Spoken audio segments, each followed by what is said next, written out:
Hey, what's up, everybody? This is Xavier Hall, Xavier with the Z. Don't forget it, it's with the Z. I appreciate you stopping by today and checking me out. Today's the first video, and today we are going to discuss how to get from where you are to where you want to be. See, I figured out how to do that, and now I want to teach you and share with you the ideas that are so profound to me that helped me go from nothing to something. I earned over $150,000 last year, and it's more money than I ever thought I would achieve.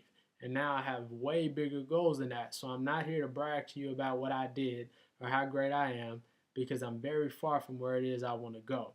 But I am here to share with you the ideas that I've learned, because you may be in the same situation I was in and you may need a little help getting there. So hopefully this will help. Actually, not hopefully. I know it will help if you would just do it. Maya Angelou said that nothing will work unless you do. So you have to make up in your mind that you're willing to do the work. No matter what I tell you, if you're not willing to do the work, it won't matter. First step, make a decision. Make a decision in your head what it is that you want. Once you put it in your head, put it on paper. The reason why you need to put it on paper is because you need to read it every single day and talk yourself into actually achieving that goal. See, what will happen once you start reading it every single day, your brain will start to be convinced that you should have what it is you're saying to yourself. Muhammad Ali is one of the greatest athletes ever. And he said, he figured if he would say that he was the greatest enough, the world would start to believe that he actually was the greatest. And that's exactly what happened. Not only did the world believe it, he believed it. See, he didn't actually believe he was the greatest until he started saying it over and over and over and over again. I learned that lesson at a very young age. I was extremely confident to myself, but I was nervous in my body all the time. When I would say something out loud about how great I was, I really didn't believe it. But as I started to say it over and over and over again, I started to believe it. See, amateur performers think Muhammad Ali and Money Mayweather and Kobe and Michael Jordan and Tiger Woods and all these great athletes that we see on TV all the time are cocky. That's because they're amateur performers. See, they're not cocky, they're masters at self-talk. They've learned how to talk themselves into believing what they want to achieve.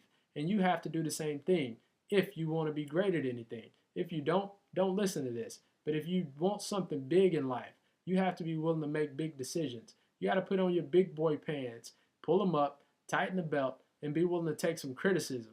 Most of us don't want criticism. We fear it. So we stay away from it with everything that we got. We run from it. We don't want to offend anybody. We don't want anybody to think that we're better than them.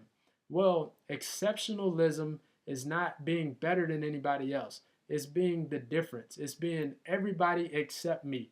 Everybody else can live mediocre lives except me. That's exceptionalism. It's not being on top of anybody. It's just making a decision that you want more, that you want to be more, that you want to do more, that you deserve more. God put the seeds of greatness in all of us. Some of us are just willing to cultivate them and water them just a little more. You have to have this faith that you can do it. And the only way to get the faith is to start to convince yourself that you're worthy of it. So read the affirmations every day. Write it down, how good you are, whatever it is you want to do. If you don't believe it right now, it's okay. Write it down. Start telling everybody around you. Start saying it out loud and saying it to yourself. Eventually, you'll start believing it. Once you start believing it, you'll start putting some action toward making that happen. See, I was a terrible salesperson when I started. I was shy, I was quiet, nobody thought I could do it. I started telling myself how good I was, and then I started telling everybody else out loud how good I was. Once my brain started to absorb the idea that I was good, I started making decisions to make myself better. I started studying salespeople who were better than me, and I started to obtain some great information. I started getting exactly what I had already convinced myself I was, and I eventually became a very good salesperson. But none of that happened until I made a decision to do it and started talking myself into it. So whatever it is that you want, don't be scared to write it down. Make a decision and write it down. Make the goal big. Make sure the goal scares the living daylights out of you. If it doesn't scare the daylights out of you, if it doesn't scare you so bad that you don't want to write it down, don't write it down. It's not worth it. So your goals need to be big. be huge, be monumental. Why live fearful? Why live in a place where you're going to die anyway to just get there safely? Get there big. Go big or go home. You have no choice but to live your fears or your dreams. You have to make a decision right here and right now. Which one is it going to be? Your dreams or your fears? I find that most people are living their fears. That's why heart attacks happen Monday mornings between 8 a.m. and 9 a.m. The majority of heart attacks happen at that time, over 50%. Why is that? People are fearful. They're tired of going to the job that they want to go to, but they're too scared to stop doing that, to do something that they really want to do. I submit to you that you're going to die anyway, so why get there safely? Go do whatever it is that you want to do. Make up in your mind that you're willing to give up everything to make it happen. I heard a story about a Navy SEAL said his last challenge was the instructor told him that he had to go down and sit at the bottom of the pool until somebody came and got him. Now, if nobody came and got him, he might die. But if he came up before somebody came and got him, it's over. He's out of the program. Somebody asked him, "What were you thinking when you were sitting at the bottom of the pool?" And his answer was, "I was thinking, my dream is down here, and up there is air. And I had to make a decision between my dream and air." He made a decision to get his dream. Are you willing to give up air for your dream? If you are, your dreams will come get you. What happened is when he was about to pass out, right when he was about to pass out, somebody came and picked him up and took him so he could get some air. The same thing might happen when you're trying to get your dreams. You may be willing to pass, if you're willing to get to the point to where you're about to pass out, your dreams will come get you maybe right before that. But if you're not willing to die for it, then it's no point in doing it. You got to be willing to give up everything, be ridiculed, be talked about, all of that. Maybe lose something, go through some pain, go through some suffering. If you're willing to do that for your dream, then you can have it. But only then can you have it.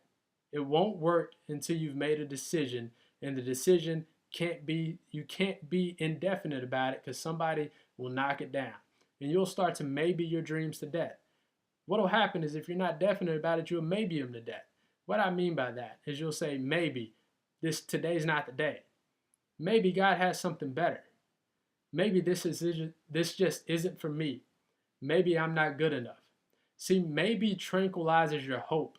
I heard that from my bishop. Maybe tranquilizes your hope. See, most people drink or smoke narcotics or do whatever the case may be because they're trying to quiet that voice down in their head that's telling them that they can do and achieve more. They can have more than what they have right now. I ask you today not to do that. Don't do that. Whatever it is in your head, put it on paper, make it plain, read it every day, convince yourself that it's possible, and then start making some action to do it. Until you do that, nothing will happen. Nothing will happen. So, be the person that you want to be. Be the person to tear the roof off with your bare hands to get to your dreams if it means that much to you. Now, for most people, today's the weekend. For champions, today begins the strong end. Champions don't have weekends. Champions have strong ends. You can have anything in your life if you're willing to work for it. Have a strong end, everybody.